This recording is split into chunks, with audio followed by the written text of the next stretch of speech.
Mga traffic enforcers sa Dagupan City pinagbabawalang bumati ng Merry Christmas sa mga motorista. Nakatutok Russell Simorio.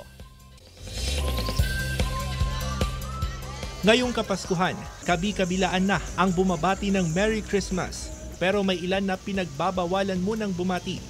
Maaga nang ipinaalala ng Public Order and Safety Office sa mga traffic enforcers sa Dagupan City na bawal silang bumati ng Merry Christmas sa mga motorista.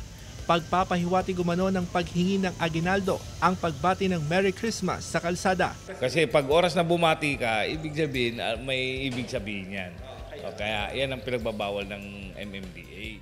Pero ayon sa Poso, maaring sumagot ng Merry Christmas sa mga traffic enforcer kung sila ang unang binati ng motorista. Babala ng Poso, sisibakin sa serbisyo ang mga traffic enforcer na mahuhuling nanghihingi ng pera o regalo sa mga motorista. Nagsabihan naman na sila na hindi sila pwede humingi. Matatanggal sila sa trabaho nila. Pwedeng bumati pero hindi pwedeng humingi. Samantala, extended na rin ang duty ng mga traffic enforcer ngayong magpapasko dahil sa dobling bilang ng mga motorista. Russell Simorio para sa Mornings with GMA Regional TV.